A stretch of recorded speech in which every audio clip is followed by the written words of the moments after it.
अस्सलामुअलैकुम वरहमतुल्लाहि वबरकातुहू। दोस्तों, आज मैं आपको जिन्नात के बुरे असर से बचने का वजीफ़ा बताने वाला हूँ। दोस्तों, ये अमल मौलाना सलाउद्दीन सैफ़ी हज़रत को किसी बहुत बड़े बुजुर्ग ने दिया था और हज़रत ने अपनी एक मजलिस में इस अमल को करके बताया और सभी लोगों को इस अमल को करने की इजाज़त भी दी।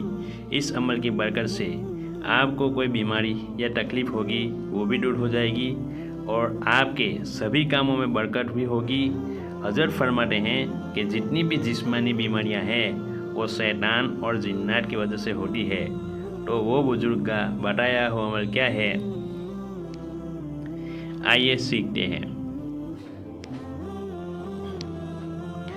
दोस्तों, फजर की नमाज के बाद और मगरिब की नमाज के बाद आपको ये अमल करना है।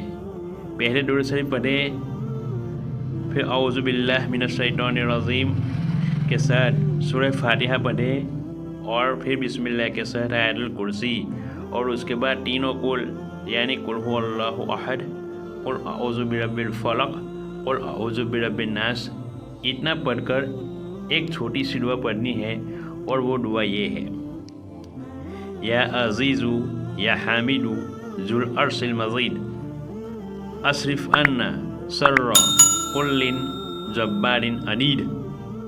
या अज़ीज़ु या हामिदु ज़ुल अर्शिल मजीद इसरिफ अन्ना सर्रन कुल्लिन जब्बारिन अनीद।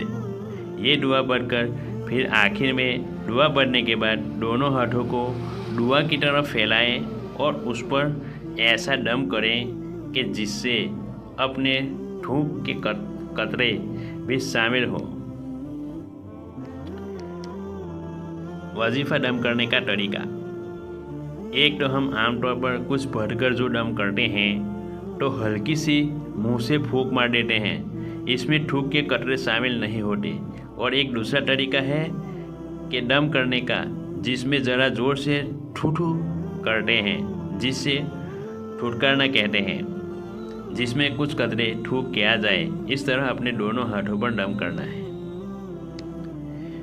उसके बाद दम किए हाथों को पीछे गर्दन से लेकर आगे पेशानी तक, इसके बाद पूरे चेहरे पर और इसके बाद दाईं बगल के नीचे हाथ रख कर आगे की तरफ ले पंजे की तरफ और फिर हाथ के ऊपर के हिस्से पर जैसे किसी चीज़ को झरते हैं इसी तरह 2-3 बार हाथ फिराएं।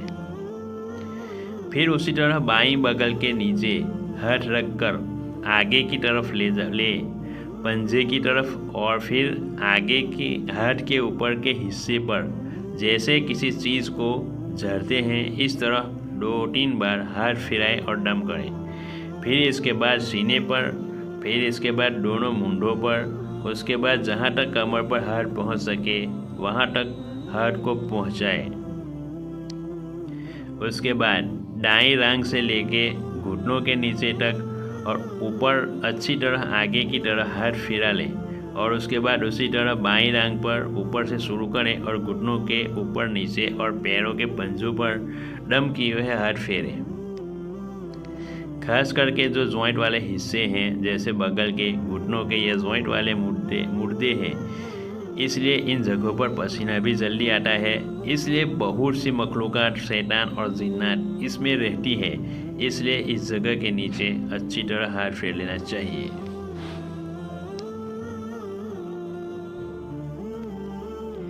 अगर आप फजर के बाद इस अमल को करेंगे तो इंशाअल्लाह दिन भर इन मखलूकों से हिफाजत में रहोगे और दिन भर अल्लाह की हिफाजत में आ जाएंगे। और अगर आप मगरिब के बाद इस अमल को करेंगे तो इंशाअल्लाह रात भर महफूज रहेंगे। अगर रात को इस अमल के साथ मसनून अमल भी कर लेंगे यानी सूरह फातिहा और आयतुल कुर्सी और तीनों कुल पढ़कर इसमें तस्बीह फातिमी भी शामिल हैं, तो दोनों हाथों पर दम करके अपने जिस्म को फेर लें। सुबह को आप इंशाअल्लाह नशिस्त उठेंगे, बिस्तर खुद आपको उछाल देगा। क्या वजह है कि हमें घर के लोग आवाज़ पे आवाज़ लगाए जा रहे हैं लेकिन फिर भी हमारी आँखें फजर की नमाज के वक्त नहीं खुलती। ये असल में रात भर शैतान ने अमल किया हुआ होता है इसका बुरा असर होता है। अब मैं आपको उस बुजुर्ग की बात बता रहा हूँ जिन्होंने मुझे इस अमल को की इजाज़त दी। उन्होंने फरमाया कि शैतान दुश्मन है इंसानों का, तो इंसानों को तकलीफ़ पहुँचाना उसका काम है। अब वो तकलीफ़ 3 अहदा पर पहुँचाता है। एक तो जिस्म, दूसरा रोज़ी रोटी यानी कि कारोबार, और तीसरा ताल्लुकात। सबसे पहले जिस्म को मुतासिर करता है, फिर चाहे वो कोई जिस्मानी बीमारी में मुब्तला कर दे या फिर नज़र बद डालकर या सहर करके जिस्म को मुतासिर करता है। हर तरह से पूरी कोशिश करता है। दूसरा, वो रोज़ी रोटी में वो परेशानियां और रुकावट पैदा करता है। कई मरतबा पार्टनर दुश्मन बन जाते हैं, कई मरतबा पैसे दुए होते हैं और फिर फंस जाते हैं, कई मरतबा कहीं काम किया हुआ है और पेमेंट नहीं मिलता। ये सारी चीज़ें रोज़ी रोटी की तकलीफ़ है। परेशानी से निजात पाने का वजीफ़ा। बहुत सारे लोग आपको मिलेंगे, हज़रत दुआ कर दीजिए। पहले हाल ये था कि मिट्टी को हाथ लगाते थे सोना बन जाता था, अब सोने के हाथ लगा रहे हैं तो मिट्टी बन जा रही है। इसी बात पर ऐसी बातें आप सुनते ही होंगे। बस दुआ करना। कई बार ऐसा होता है कि किसी काम की डील हो रही है, कुछ वक्त बाकी है कि डील कैंसिल हो जा रही है। जो हमारे कारोबार के लाइन के जो मसाइल और परेशानियां हैं, इसमें भी शैतान और जिन्नात के अमल का दखल होता है। और तीसरी चीज़ वो है ताल्लुकात। पहले पार्टनर के साथ अच्छे ताल्लुकात थे, अब दुश्मनी हो गई। पहले पड़ोसी के साथ अच्छे रिश्ते थे, अब दुश्मनी हो गई।